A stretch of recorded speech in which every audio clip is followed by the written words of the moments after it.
I got involved with sailing when I was very young because my grandfather was a boat builder, and I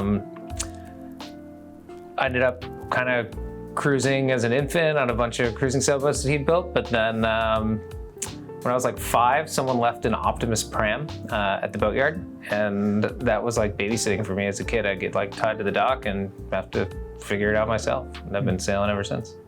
Like pretty similar. My parents weren't sort of too knowledgeable about sailing, but they were keen boaters. We lived on the water, and as a family each weekend we'd go on the boat. And I think it was a Sabo, sort of a version of an Optimist, when I was around sort of 6 or 7, and they tied it to the back, big long rope. Yeah. Kind of just chucked me off and said, "Now go and figure it out." I think I cried for like an hour or something, but then I figured it out a bit and could kind of duck and weave and go around the boats, and I just sort of fell in love with the sport, and it's so different. And I think at that age, just having that control, where you're something that you've got your own little boat and it's kind of yours, and you go where you want, and just kind of loved it, and sort of grew from there.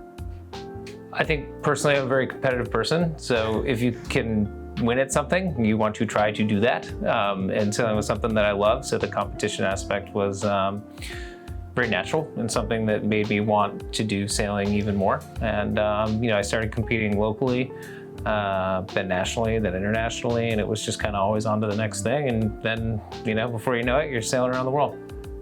Yeah, it's pretty crazy. I mean, to sort of be involved so intensely through the Olympic campaigns, you've got to be competitive.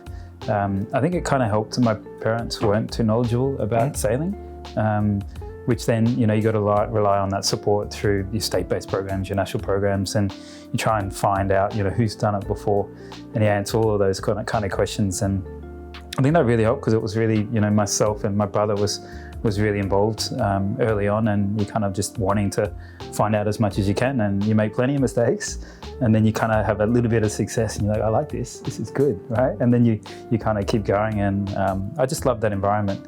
I think the performance side of things, like that personal challenge, that bigger team environment, and just that feeling that you get when you kind of get it right, was really addictive, and it was amazing time. It was really cool.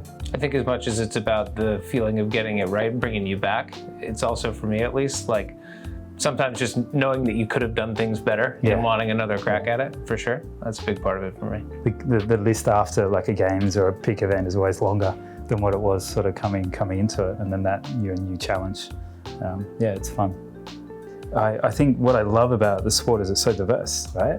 Is that there's so many different pathways that you can follow with equal challenge and equal success.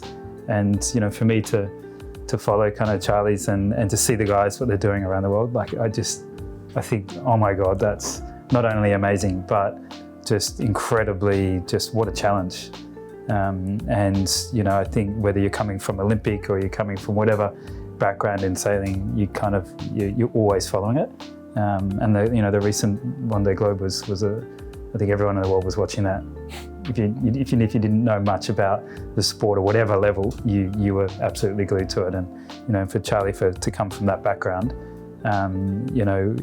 just absolutely incredible, like what you got to go through. So it's a real honor. It was nice to share those stories. Yeah. It was a good lunch. It was cool. I couldn't believe we had so much in common, that we knew so many people in common. But, I've always admired Olympic athletes because I grew up sailing against them, sailing with them, been on teams with them. And, in a couple of the ocean races that I did previously, you'd see Olympic athletes come and compete. And, there was a little bit of kind of cutting your teeth when it came to the elements and kind of what it took to just be out there. But then very quickly, because of the skills that they had and the tenacity that they brought, they were frontline competitors straight away. And, I think it's easier probably to make an Olympic sailor an offshore sailor than vice versa. I'm not going to fit in a 470 anytime soon, but no, I think that's like what you guys do is like some of the purest, forms competition that we have in the sport. It's pretty cool to watch, and been watching it for a long time. Not only you, but a lot of the people here in the States that, you've been competing against for years and in many Olympic Games.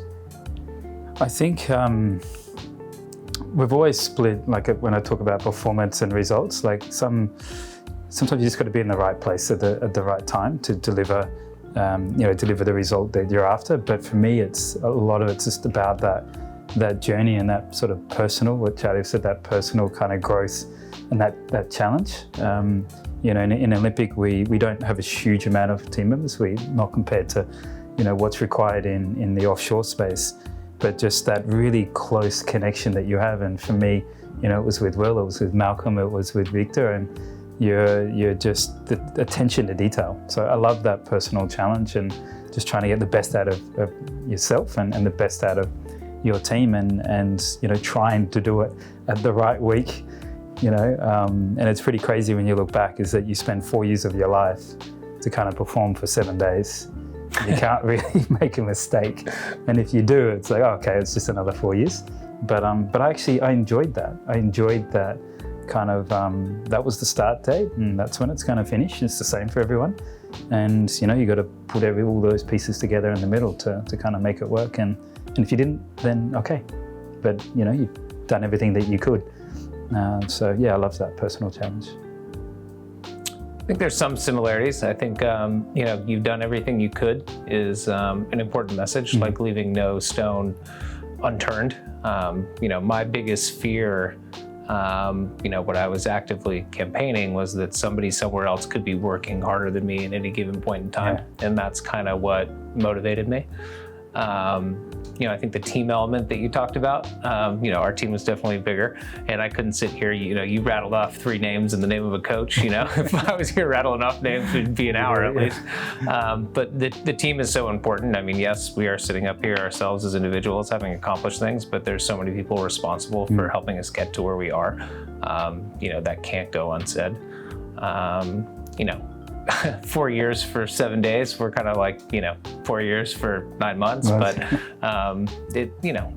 we were in a situation where we were making design decisions about our boat 2 years before we even took the start that were going to be, pretty critical to whether or not we were going to win the race, 2 years before it started. So there's a lot that goes into it, and just kind of managing the entirety of the process is really difficult, but really rewarding. And it's the systems usually that produce the best outcomes. Yeah.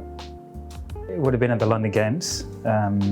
It wasn't what you would typically think, like, you cross the medal race and you kind of win the Olympic gold, although that was really special. Don't get me wrong. It was actually competing alongside my wife, who we'd been on tour for 12 years. She represented Germany at the Games.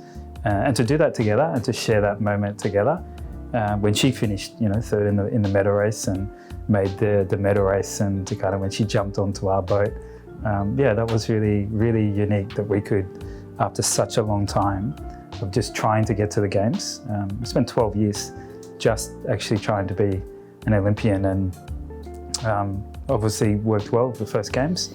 But yeah, to do that together, that was really my highlight for sure. I'd say mine's actually pretty similar. I lusted after the Ocean Race Trophy for 10 years of my life. And, the first time I went around the world, it was just kind of me and my wife. And the second time I went around the world, it was me, my wife, and 2 kids that didn't understand what was going on. And then the third time I went around the world, it was as a family with, 6 and 8-year-old, that were actually able to grasp and understand kind of what I was going through and where we were and what it meant to me. So as much as it was fun to, hoist that trophy and get it over the line 10 years later, it was even more fun to pick up my kids and try to put them inside the trophy, and just have them be part of that experience. And I think, sharing it with your family and the people that have supported you and kind of helped you get to where you are, and tolerated the sacrifice and the lifestyle and all that stuff's really important. Time away, for sure. Because there is a lot of sacrifice that comes with what we do. Whether you're going to the Games or you're trying to sail around the world, it's not a lifestyle choice, it is a lifestyle choice, but not maybe in the way that people know and understand. Everybody sees the stuff on like Instagram and what have you, but nobody sees when you're working hard and you're in the gym and you're doing training runs and all that kind of stuff. So there's a lot that goes into it. And the family definitely sees that because you're not around. And to be able to celebrate the highs with them is really rewarding. I think particularly over the last couple of years, the sport has really sort of opened up a lot to quite a big audience with foiling, right? And not just at the really performance level, really top level, where it was really quite predominant in America's Cup, but it's coming through all of those pathway and junior programs. I think it's getting kids more excited a little bit about the sport. They're getting faster. So where I see it going is quite diverse.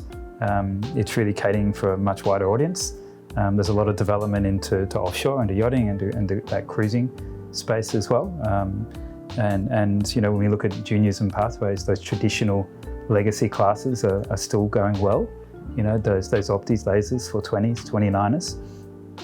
But then you see all this foiling space, this crossover between surf and I think it's a really exciting period for the sport. It's kind of redeveloping with the new speed and with new excitement and to bring in new audiences. And when you have leagues like the SAL GP, it's pretty cool that 90% of those audiences actually don't come from a sailing background, but they're drawn to it. The CEO of Zhik, it's challenging because a lot of good opportunity, but there's a lot of product development to be able to cater for these new consumers, and it's a great time to be involved. For me, I think the future of the sport is healthy, and that's kind of the most important thing. I think you see growth kind of both ends of the spectrum. I think technology has certainly allowed for greater speeds and foiling and makes the top end a little bit more extreme, but I think also a big focus on accessibility in the sport has really broadened the audience and opened up some doors for people that might not have been able to get involved before. And then I think it actually kind of comes full circle, because what those people can then aspire to is so much greater than what it was previously, and so much more exciting. But I mean, if we're being honest, I mean, foiling's not going to be for a huge percentage of our sailing demographic. And as the CEO of US Sailing, we have very diverse constituents, and we have to make sure that we're providing value and services to everybody in our membership base. And for some, that means that we got to know our foiling stuff, and for others, it means cruising, it means community sailing, it means other things, it means offshore and ratings. And so I think the future is bright, certainly, and healthy, but certainly from my perspective, like you were alluding to, it's very diverse. On behalf of Zhik, the partnership with US Sailing is something we've been working towards for quite some time. We're very, very excited to partner with such a strong, not just the Olympic side, but actually as a country, such a passionate group of sailors. And what we were talking about before is this diverse nature of the sport, for Zhik to be able to come in and to really cater the performance side, particularly Home Olympics that's coming up, being able to support those foilers, support those traditional sailors, and to really give them everything that we can to support them to win those Olympic medals. But it's also about supporting those pathways, supporting those junior sailors that are aspiring to get into those national programs, and then even down to club level. So for Zhik to be involved with US Sailing, to be able to support such a diverse range of sailing consumers is really really exciting for us, and we're really looking forward to building that partnership and to supporting US Sailing at a home games. It's quite special. Yeah, from the US Sailing side, I mean, we're really excited about the partnership with Zhik because it provides such a diverse product line. It touches so much of our membership base. You talked about the Opti kids. It goes all the way from Opti kids to kids that are have aspirations of sailing around the world and something like the Ocean Race. You can wear the gear everywhere in every medium. It takes care of our membership base and our Olympic team, and it's hard to think of another company in the space that runs such the gamut of kind of wetsuits and high performance stuff on that end, and then completely waterproof offshore apparel on the other. So you guys kind of got it soup to nuts, and we're just happy to be part of it. What does success look like? I think developing a deeper partnership, not just at the Olympic side of things. Success in performance space is, around medals and around delivering your best performance. So for us as Zhik, we want to make sure that those sailors that are representing the US at the home games have everything that they need. And part of this partnership is also doing some R&D. It's about really getting into that level of detail and that investment to hopefully give those sailors the best chance that they can, and we're 100% behind them. But the success also is about the legacy of the sport. It's about inspiring that next generation, and as our partnership develops, it does go into those junior pathway programs, all the way through those 7 pathways that US Sailing have really targeted, and ultimately continuing that to Brisbane. As an Aussie brand, I guess that's the ultimate success, is to want to really create a long-term partnership and a legacy sort of create this sort of legacy relationship together to keep moving things forward and continue that passion. So for US Sailing, I'd say that success is measured on the water, certainly. And as we talked about before, that's not just with our Olympic team, but with the entirety of our membership base. I think trust and loyalty are very important to us. And, hopefully that's something that, has kicked off well already, but that we can continue to have for a very long time. And, when you get to that level, I think partnerships become even more enhancing. And, you talked about R&D with the Olympic athletes, but also, hopefully it's something that we can grow with the rest of our constituents here and help build your brand amongst our membership here in the United States. As you said, you're an Aussie company, but with a good foothold here and, a lot of opportunity, and we want to help you grow that. I think the opportunity is what really excites us the most. Charlie had mentioned that the demand for the brand in the US has been extremely strong. It's a very specialized area of the sport that we're focused on performance. We're focused on pathway, and as Charlie said, it's a really wide now, diverse range that we're really sort of catering to all sailing consumers. So I think I'm really excited that being able to partner with such a such a well-known legacy, influential team at our home games, that we can drive this brand. I'm excited to be able to support a lot of friends, sailors, a lot of colleagues that have come through college systems. My brother spent a lot of time into the US, and I think as a brand, it's a perfect synergy, and we really look at it like that. When you have coming from high performance backgrounds together and having that passion, that inspiration, that motivation to want to give back to the sport and be successful. And I think we have all of those things aligning, and I think it's we're certainly on the right path. For me, I'm most excited about the gear. The gear is good. It's for everybody. It's for the athletes that aspire to be on the podium, and it's to all of our constituents here in all different walks of what it is we do. I think we're all passionate about it. I've used the gear personally with my new wing foiling habit, and it's great stuff, and I'd be excited to get more of it. Yes. And just to push this whole thing forward. I mean, it seems like a great relationship, and one that we want to continue to build over time. There's a lot of things that are kind of my favorite product. It's interesting that, as Charlie had talked about, it's with such a big, diverse range. Most people would expect me to really gravitate to the dinghy range.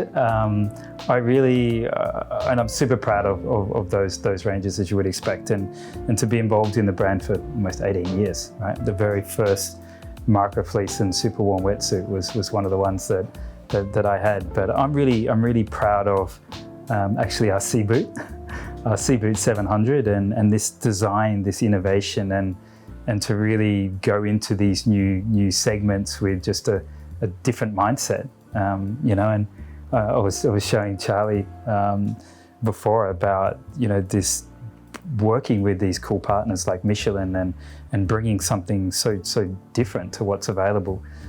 That's what I love about what we're doing as a brand, and just really creating inspiration from multiple different segments and just rethinking things, you know.